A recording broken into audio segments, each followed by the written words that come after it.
So this huge week in MMA continues with Bellator 278. We got some late night Bellator coming at you here on Easter. But yeah, the main event this weekend, Juliana Velasquez, actually on Friday because it's 2 cards, but Juliana Velasquez taking on Liz Carmouche for the Flyweight Championship. And of course, tomorrow night, we will have our Bellator 279 predictions, of course, with Ariane Blenko taking on Chris Cyborg for the Featherweight Championship, and also some other fights on that card that are really good too. Rufia Stotts versus Juan Archuleta for the interim championship, and also the return of Almeida McFarlane. She's gonna be taking on Justine Kish, and Kyoji Horiguchi versus Patchy Mix as well. I mean, what a card we've got for our next Bellator video, of course, tomorrow. But for now, Bellator 278.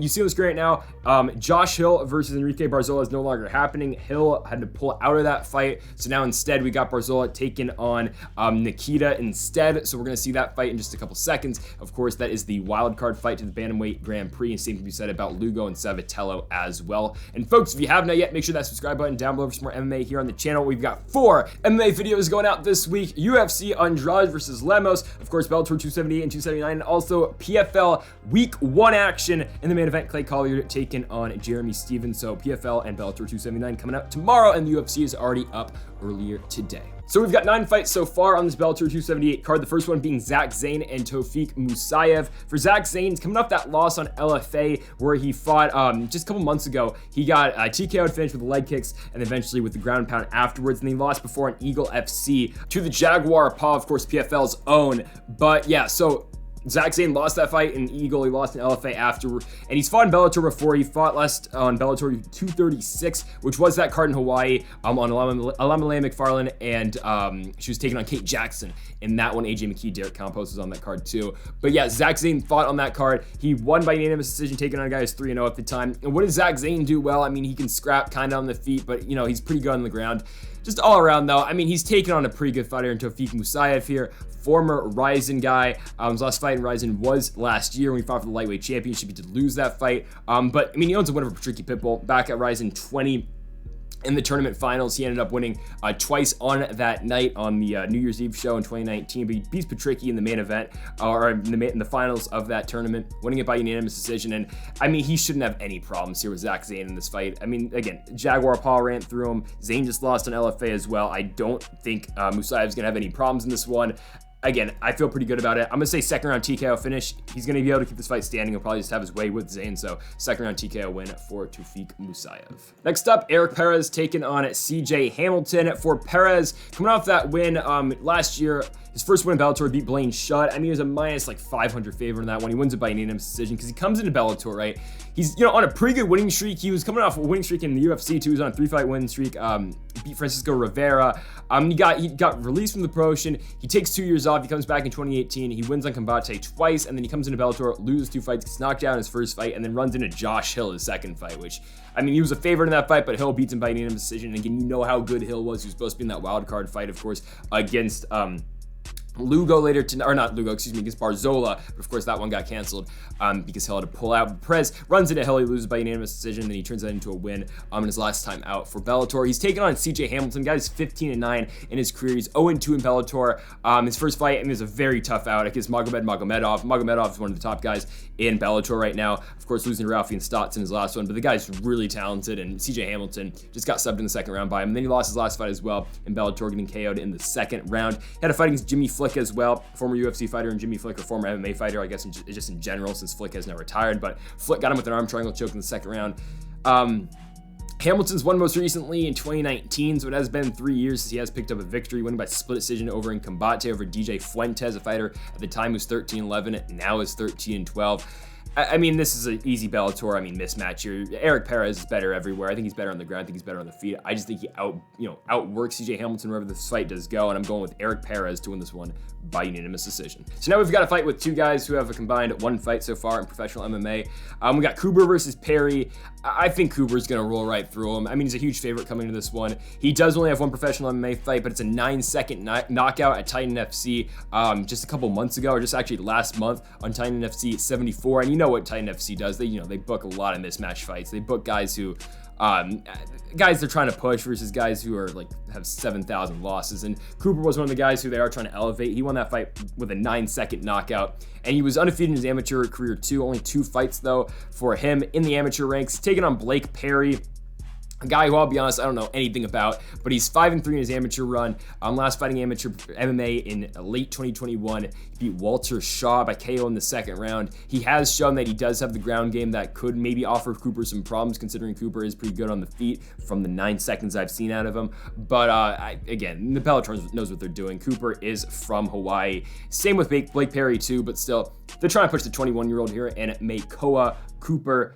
Think it's going to be a pretty easy victory for him. First round knockout, get up and out of there. This should be a fun striking affair. We've got Weber Almeida taking on Fabricio Franco. For Almeida, he was undefeated until he ran into Johnny Soto in his last fight. He lost by unanimous decision, but going up into that Soto fight, he had 3 wins in Bellator, all 3 of them by knockout, 2 of them in the first round and 1 of them in the second round. He was on a roll. The guy's got a lot of power. He does a lot of kicks and a lot of good counters as well. His win over Williams, nice counter left hook in the second round, and the guy's good. He's got really good striking, but he's taken on Fabricio Franco, who isn't a bad striker in his own right. He hasn't really fought anybody, though. That's the problem. His last win comes in 2019.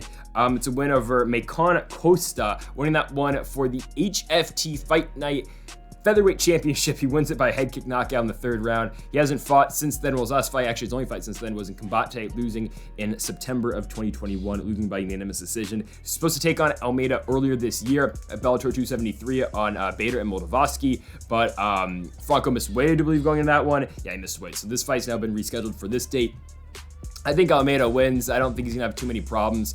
I just think he's a better striker between him and Franco. Even on the ground, too, I think Almeida's better, but obviously I don't think Weber Almeida is going to try to, take this fight down to the ground. So I'm going to take Weber Almeida to beat Fabricio Franco. I think he gets the job done pretty easily. First round knockout. Again, he's 34, nearing, sort of the end of his prime, but I still think he's better than Franco overall. He's going to beat the MMA Masters product by first round knockout. So I think it's the toughest fight to predict on this entire card. It's Nikita Mikhailov taking on Enrique Barzola. It's such a tough fight. Honestly, it is, because Nikita Mikhailov has been pretty good so far in Bellator. You look at his last fight, I mean, he just dominates more. Or actually, no, it's Blaine Shutt, but I'm talking about the Brian Moore fight over in Russia. He just dominates him on the ground. I mean, it's a beat down. He throws nasty elbows from the guard, really busts open Brian Moore too. It's a brutal victory for Nikita Mikhailov. He's really good on the ground. His striking is decent, but again, it gets him to the point that he wants to be on the ground. Now, it does get concerning in the third round where Moore does take his back towards the end of that third round, but of course, Mikhailov still wins the fight. It's a little bit concerning though, because now there's a difference between fighting Brian Moore and Enrique Barzola. Like, I know Moore just lost to Lugo in his last fight. He fights good fighters, but it's a difference between taking him on and Enrique Barzola, a guy who just beat, Darren Caldwell in his last fight, and he finished him on the ground TKO in the third. Like, yeah. Enrique Barzola is very good. So it's a different level of competition. There's levels to this game, as a wise man once said, and as a man who probably should be the Bellator light heavyweight champion right now once said, there's levels to this. And there's levels to this game. And I know Mikhailov, I think, is a slight favorite, if I'm not mistaken. I know in Tapology he's a slight favorite. I don't know in the exact betting odds. I can check that. But I know it's a very even fight, and it should be, because, Enrique Barzola, again, since coming to Bellator, he's picked up 1 win. It's the Darren Caldwell fight. It's been his only win. He's supposed to take on Josh Hill. Of course, that's now been canceled, but taking on Mikhailov here on short notice is very dangerous. Mikhailov, very good wrestling, and he's one of these guys who, once he does get on top and once he does use his wrestling, he is very active from the top, again, throwing those elbows, those nasty elbows that busted open more on the side of his head. The guy's really good, man. He is a really good guy, a really good fighter. You saw in the Blaine Shutt fight, again, finishing him with ground and pound in the third round. Barzola, though, when you do look at the Caldwell fight, again, he was good everywhere in that fight, and even his UFC run. I think Barzola was one of those guys who, he's in the UFC, he wins the Ultimate Fighter Latin America season, and then, he comes in, he loses to Kyle Bochniak by split decision, but he goes on a run, takes on Kevin Aguilar in a tough fight, beats Brandon Davis, beats Bobby Moffett by split decision, runs into Mozvar Evloyev, which is a tough fight, and then has a Dragan Taniyaya, and they let him loose. And he beats Darren Caldwell, who is one of the top guys Bellator does have. Of course, former champion over there in Bellator as well. So, Darren Caldwell is not an easy fight, any stretch of the imagination, and of course, Barzola comes in there and he beats him. He finishes him in the third round. I think it's an incredibly close fight. I am a little bit concerned with Nikita Mikhailov, just because of that third round against Moore, where Moore did have some success getting him on the ground, and did even have he had an arm bar with like a couple seconds left to go in that fight. Now, do I think Barzola is going to get to that point? Maybe he will, but again, I just think there's too many holes in the game of Mikhailov where I think he's going to make a mistake, and I think Barzola will be able to capitalize on more than one occasion, and that's why I'm going to go with Enrique Barzola to win this fight here in the wild card round of the Bantamweight Grand Prix. Going Barzola by decision. So I know Nate Andrews is getting a little up there in age right now. He is 38, but he's not going to have any problems in this fight. He's going to run right through Manny Muro. Like, Andrews, I know, okay, he lost in Bellator's last fight. He got knocked out. He had his run in the PFL where he went 1-2. He lost to Chris Wade twice in that PFL run. But I mean, the guy is pretty solid. He's a former CES lightweight champion. I don't think he's gonna have too many problems here in this fight. Just all around, like for Muro, his last fight, he got finished by Usman Nurmagomedov, which again is gonna happen to Usman Nurmagomedov is a very talented, but Nurmagomedov finished him with a knee to the body in the first round. And yeah, Muro does have a win over Devin Powell on Bellator as well, beat him by unanimous decision. And of course, Powell, a former UFC fighter as well, but again, I think Nate Andrews is just all around better. Like, again, Manny Muro's got a solid ground game, but he's been subbed in the past before. I know he does have some submission wins of his own, but he's been subbed on multiple occasions. Nate Andrews, you know where he wants to get the fight. He wants to get it on the ground. He wants to work his ground and pound and eventually set up for a submission. I don't think he's going to have too many problems in this one. I know he's 38. I know he's getting up there in age, but he's just all around better than his opponent here. Going Nate Andrews to win this one by first round submission. So two of Bellator's, I guess you would say, top prospects going at it. I know they're both coming off of losses. I know Bellator had high expectations for both these guys, but I mean, especially Christian Edwards, and we'll talk about his last fight in a second. But for Grant Neal, it was a very competitive fight, his last one, when he lost to Alex Easy Polizzi, and you see what Polizzi's doing since then. I mean, hell, his win over Jose Augusto was very good when he submitted Augusto in the third round. Easy Polizzi's a good fighter, and no shame in losing that fight, especially for Grant Neal, losing it by split decision. It was very competitive. It was a very tiring, pace-laden fight. He gets opponents back a couple times in that fight, but he's, working his offensive wrestling as well. Grant Neal's a good fighter. He's a good fighter. He's a very powerful guy. He's, very able to get takedowns. His wrestling's really good, and his wrestling is going to give Christian Edwards a lot of problems in this fight. But especially a Christian Edwards who is coming off that loss to Big Tuna, Ben Parrish. And it's not like Ben Parrish is the best fighter in the world, because he just lost his last fight to Sullivan Cauley, his last one, Bellator 273. It's not like Ben Parrish is the top, it's not like Parrish is at the top of the mountain. He's not, right? Christian Edwards gets knocked out in 30 seconds in that fight. Was not supposed to happen. He's a minus 1,000 favorite. He's one of Bellator's, again, top prospects. And he gets knocked out in 30 seconds. And I know this fight stylistically is different than the Ben Parrish fight, because Parrish is a kickboxer. He's a guy who's going to get into your face and he's going to throw a lot of strikes at you. But still, though, even if the Ben Parrish fight didn't happen, I still think it's a tough stylistic matchup for Edwards. Of course, Edwards, good striker. He's got all those, flashy knockout wins when he made his way into Bellator. His grappling isn't horrible as well, but I just think the pace and the pressure that Grant Neal is going to put on him, and what Grant Neal is going to do in the wrestling side of this fight, I think it's going to be too much. I don't think Christian Edwards is going to be able to bounce back. I mean, again, it's not especially because of the way that Parrish fight ended. It's just that, again, stylistically, this is tough for him, because I think Grant Neal's striking is not great, but it's to the point where it can get him into entry-level wrestling range, to the point where he's going to take down Christian Edwards, and he should be able to hold him down there. And I think, again, just the pace that Neal's going to push is going to be too much on Edwards, and I think he's going to win a decision. Yeah, I like Grant Neal to come in here, pick up a win after losing in San Jose to Polizzi. He's going to go to Hawaii here, and he's going to beat Christian Edwards by decision. Co-main event time. Again, it is part of the Bellator Bantamweight Grand Prix. It is a wild card round fight between Jornel Lugo and Danny Sabatello. It's a good fight. It's a really good fight for Lugo and Sabatello here.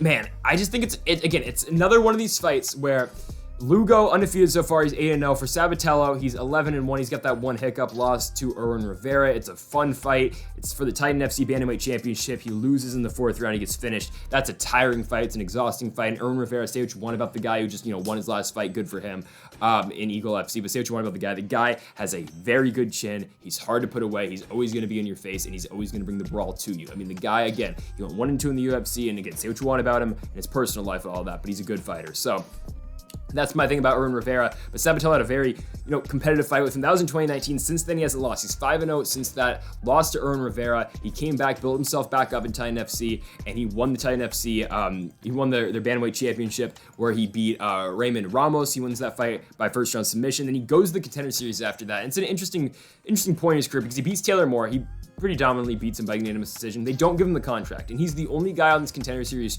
card that wins and doesn't at least get a call back to the Contender Series. Because you got Luana Pinheiro, who beat Stephanie Frosto. She gets a contract. Nicholas Mata gets a contract after beating Joseph Lowry. Natan Levy, goes on to the UFC, fought Rafa Garcia most recently. I don't think he got the contract right away, but he fought Rafa Garcia. He made his way into the UFC. And then Mario Sosa wins in the main event. He doesn't get a contract right away, but he comes back for the Contender Series. He takes on Chidi Bang Bang, Chidi and Jokawani. He loses, but again, he got another shot in the Contender.